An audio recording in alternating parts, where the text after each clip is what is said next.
In this particular session, we shall look at one of the key components of vulnerability today in terms of public discourse and literature, and that has to do with ecological precarity and ecological disaster. A very common theme, as I said, in both popular culture and high literary texts. The tone adopted in many of these texts could be of any number of varieties, any kind. The most common one is the apocalyptic.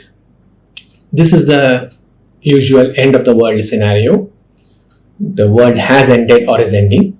If the world has ended and some survivors are left behind, then it becomes a post-apocalyptic representation.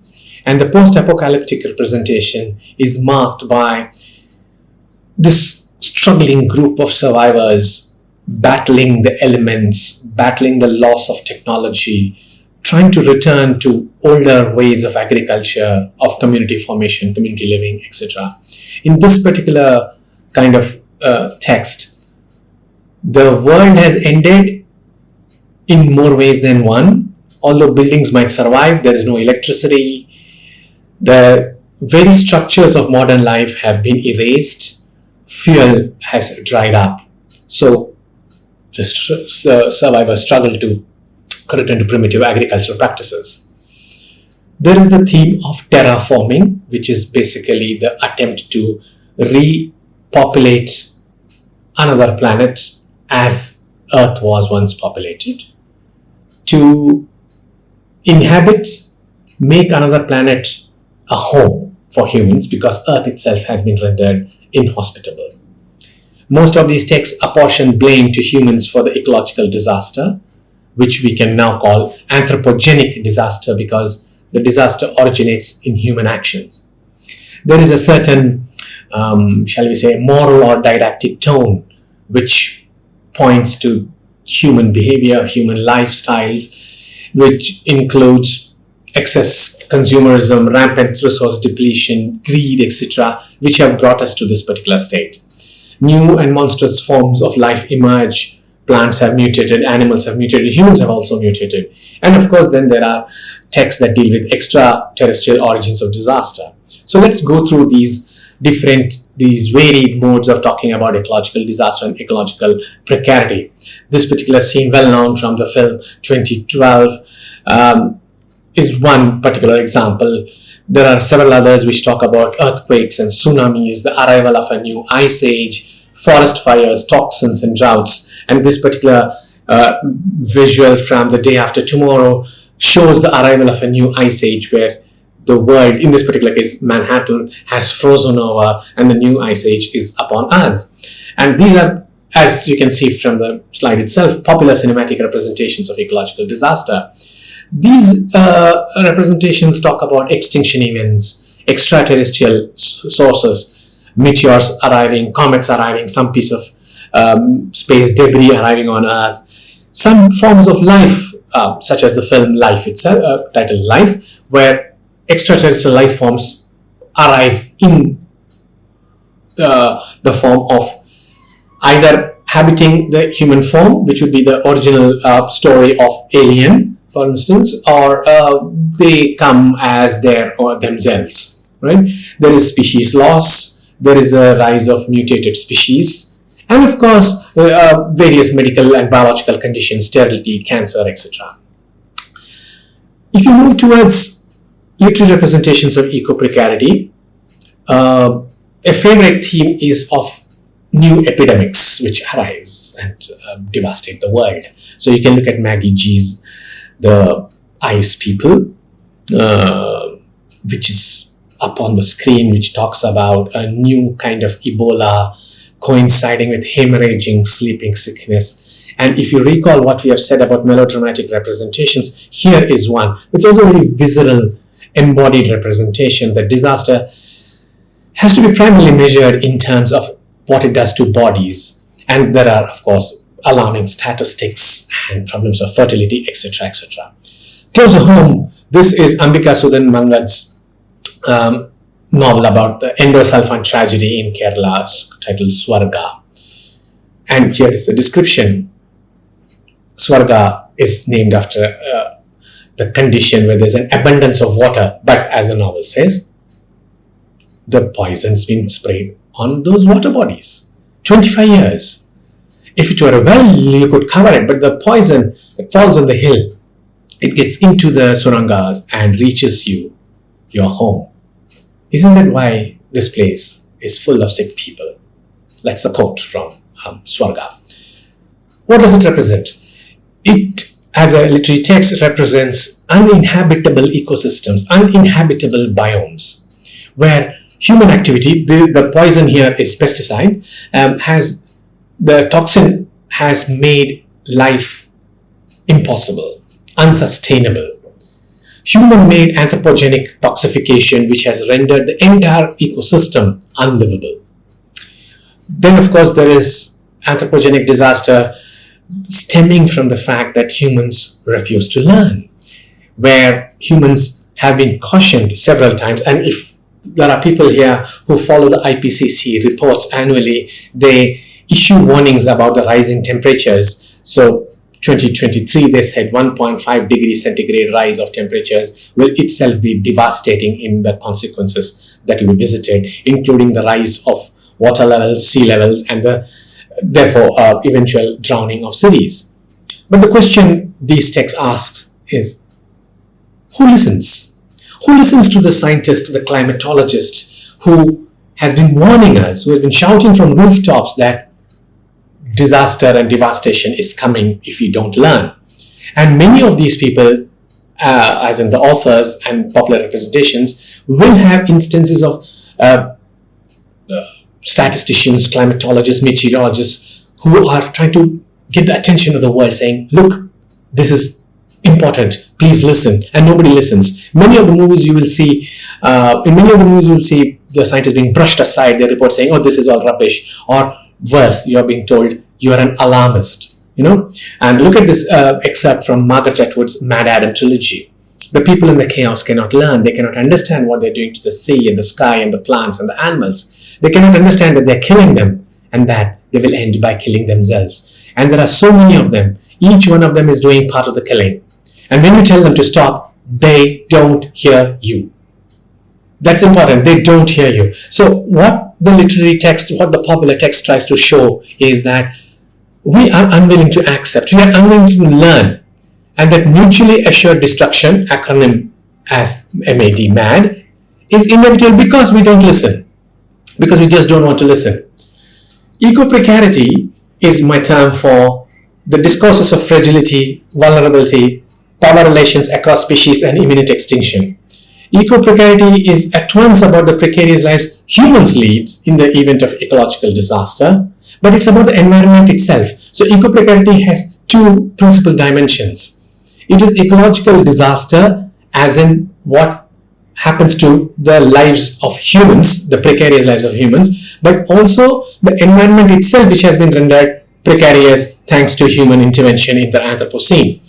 Ecoprecarity, or in the sense of imminent ecological disaster, is the mainstay of the environmental imagination now, as in contemporary times. So let's move on to discussing what are the elements of ecoprecarity discourse. 1.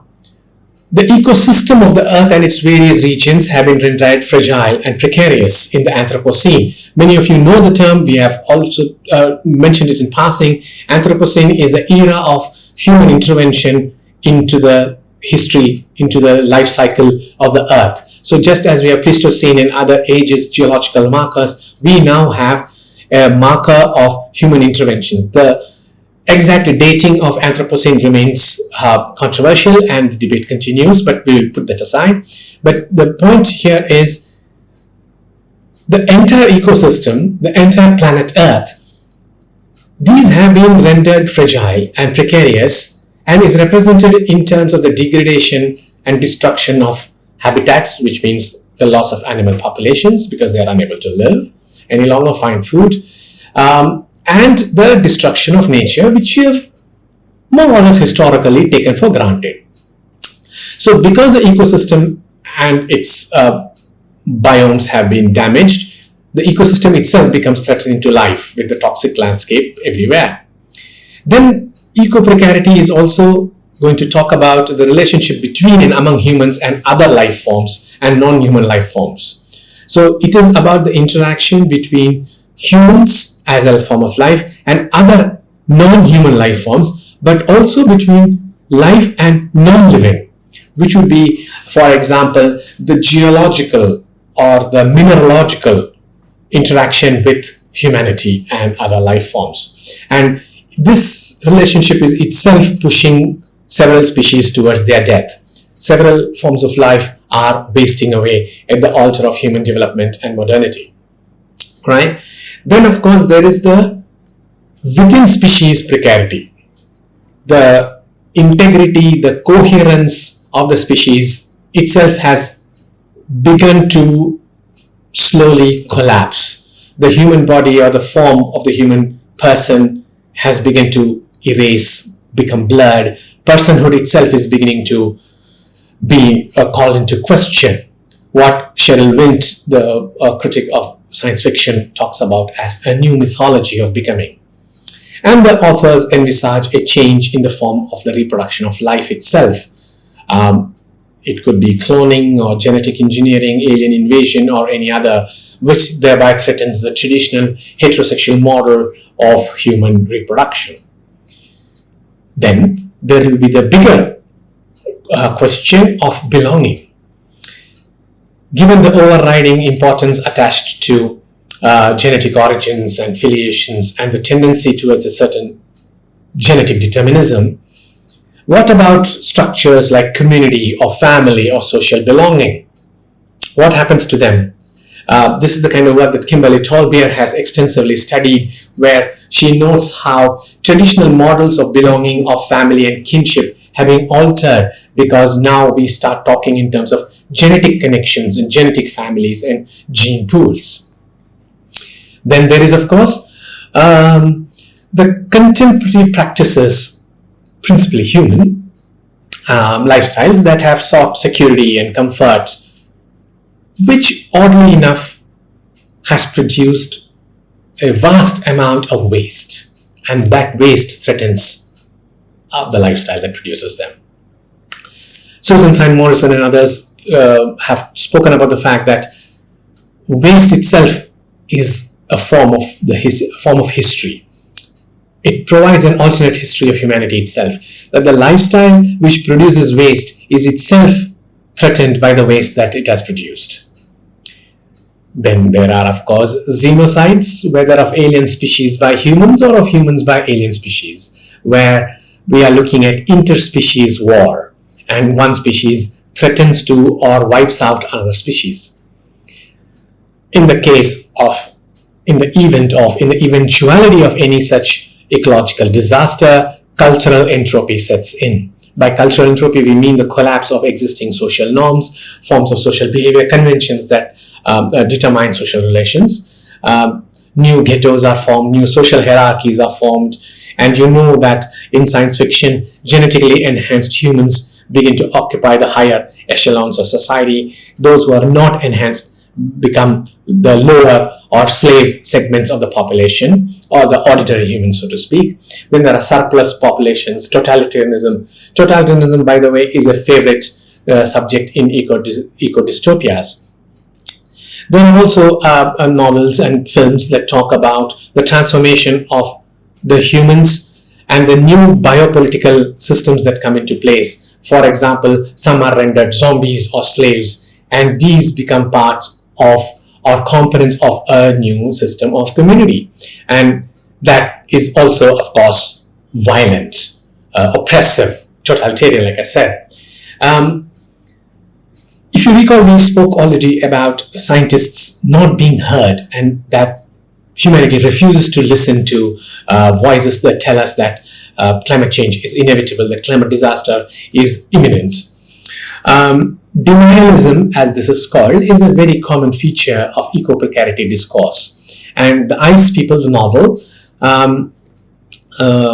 gives you fairly decent descriptions about how data is ignored, data is manipulated. As you can see from the excerpt here, that there's a denial from scientists, there's a denial from politicians, and people will say or people who criticize those freaks, as this particular excerpt shows, this freak bunch of results would undo every hard-won environmental resolution. Somebody comes along and says, no, this data is all wrong, and somebody points to the link between corporations and science, which then leads to denialism. No one believed them. No one could envisage global warming coming to an end. It was too damn hot and getting hotter by the day.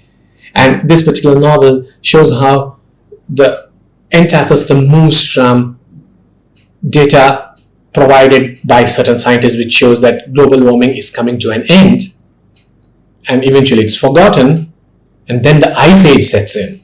So the reversal is important. The refusal to acknowledge climate change and disaster has been documented in texts such as the BBC's news reports on this.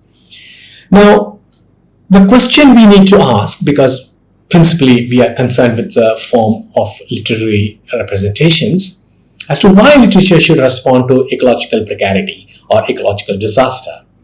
Robert McFarlane, very well-known commentator and writer,